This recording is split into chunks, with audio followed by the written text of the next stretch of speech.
মোৰ নাম হেলিম জামান, মই ধুবুৰী জিলা কংগ্ৰেছ সেৱা দলৰ সভাপতি। মানে মই পানবাৰী ৰঙামাটি জিলা পৰিষদৰ টিকেট বিচাৰিছোঁ আৰু এজন সক্ৰিয় কৰ্মী হিচাপে আমাৰ মাননীয় সভাপতি ডাঙৰীয়া আবিদুজ্জামান ডাঙৰীয়া আৰু মাননীয় সাংসদ ডাঙৰীয়াকো মই কথা পাতিছিলোঁ। আমাৰ মাননীয় সভাপতি অসম প্ৰদেশ কংগ্ৰেছ কমিটিৰ সভাপতিকো মই জনাইছোঁ। আমাৰ সেৱা দলৰ যে ষ্টেট প্ৰেচিডেণ্ট দিব্যায়ন ডাঙৰীয়াকো মই জনাইছোঁ। সিহঁতে মই কৈছোঁ যে তোমাৰ নিচিনা এজন সক্ৰিয় কৰ্মী টিকেট পাব লাগিব আৰু সেই হিচাপত মোৰ তাতে ৰেকৰ্ডো আছে। মোক সিহঁতে লেটাৰো পঠাইছে, AICCৰ পৰা লেটাৰ পঠাইছে সেৱা দলৰ, অসম প্ৰদেশ কংগ্ৰেছ কমিটি সেৱা দলৰ লেটাৰ পঠাইছে আমাৰ জিলা সভাপতিক যে হেলিমৰ টিকেটটো হ'ব লাগে।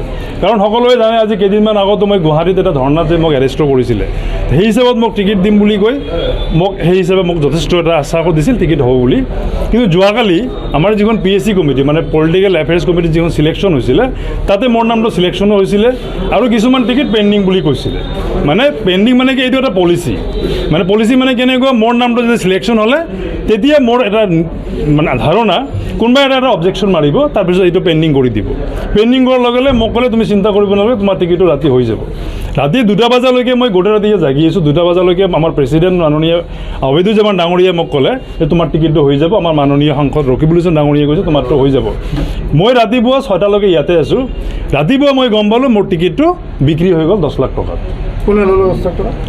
নিশ্চয় আমাৰ মাননীয় সভাপতি ডাঙৰীয়া জড়িত আছে। টিকেটৰ নেতৃত্ব তেওঁ, যিহেতু গোটেইখিনি তেওঁৰ ছিগনেচাৰ অথৰিটি তেওঁ, নহ'লে MP নাজানিলে MP নিশ্চয় জানে। আৰু আমাৰ নিপেন ঠাকুৰীয়া ডাঙৰীয়া তেওঁ এজন আমাৰ ইনচাৰ্জ পলিটিকেল এফেয়াৰ্ছ কমিটিৰ চেয়াৰমেন হয়।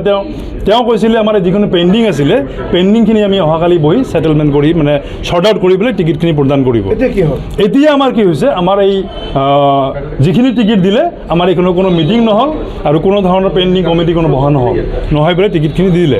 এতিয়া টিকেট দিয়াৰ পিছত আমি গম পালোঁ, আমি এই নিপেন ঠাকুৰীয়াক ধৰিছোঁ চেয়াৰমেনক যে মোৰ টিকেটটো কালি পেণ্ডিং কৰি দিলে আৰু মোক নজনাকৈ টিকেটটো কেনেকৈ বেলেগক দিলে। তেখেতে ক'লে মইতো নাজানো। আপুনি যদি নাজানে আপুনি কিহৰ কাৰণে আহিছে?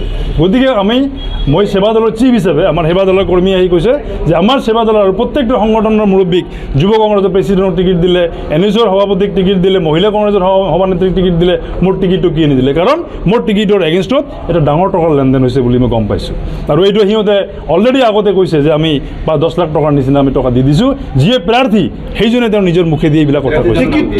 ছানোৱাৰ হোসেন তেওঁ যোৱা 2 মাহ আগত কংগ্ৰেছত UDFৰ পৰা আহি কংগ্ৰেছত জইন কৰিছে আৰু মই বিগত 8 বছৰৰ পৰা কণ্টিনিউৱাছলি আজি এইখন দল কংগ্ৰেছ দলত মই কাম কৰি থকাৰ পিছতো আজি এইটোৰ লগত মোৰ লগত কংগ্ৰেছ দলে বিট্ৰে কৰে। বেলেগ টিকেট দিয়াৰ ক্ষেত্ৰতো পইচা পাতি লেনদেন হৈছে ন? প্ৰত্যেকটা মই জনামতে প্ৰত্যেক যিকেইটা পেণ্ডিং কৰিছে, পেণ্ডিঙৰ অৰ্থ হ'ল এতিয়া গম পাইছোঁ গোটেইকেইটা টকাৰ লেনদেন কৰাৰ কাৰণে সিহঁতে পেণ্ডিং কৰিছে। এতিয়া আপোনালোকে নিপেন ঠাকুৰীয়াক মানে ঘেৰাও কৰি ৰাখিছে? এতিয়া নিপেন ঠাকুৰীয়াক আমি ঘেৰাও কৰি ৰাখিছোঁ। আমাৰ ৰাইজ গোটেই ৰাইজ ওলাই আহিছে যে আপুনি ইয়াৰ উচিত বিচাৰ কৰি দি পেলাই আপুনি ইয়াৰ পৰা যাব লাগিব। আৰু এইখিনি কৰাৰ কাৰণে আমাৰ এজন কৰ্মীক কোনোবাই দুৰ্বৃত্ত ল'ৰাই আহি পেলাই তেওঁ মাৰধৰ কৰি গুচি গ'লে। এইটো কোনে? এই আব্দুল কাদেৰ জিলানী নামৰ ল'ৰা এজন, তেওঁ ইয়াতে আছিলে আৰু তেওঁ যিহেতু কথা পাতি আছিলে, সিহঁতে কি কৰিছে নাজানো, সিহঁতে আহি লগে লগে আহি অলপ তলত গৈছিলোঁ, তেওঁ আহি বৰ বেয়াকৈ মাৰধৰ কৰি গুচি গ'লে। এইটো কাৰ নিৰ্দেশত হৈছে আমি নাজানো, কিন্তু নিশ্চয় ইয়াতে যিয়ে টকাৰ লেনদেন কৰিছে সেইবিলাকে জড়িত হৈ আছে বুলি এতিয়া পুলিচে আহিছে ইনকুৱাৰীৰ কাৰণে। যিকোনো খবৰৰ বাবে যোগাযোগ কৰক 7099017330 লগতে 7099017110 নম্বৰত।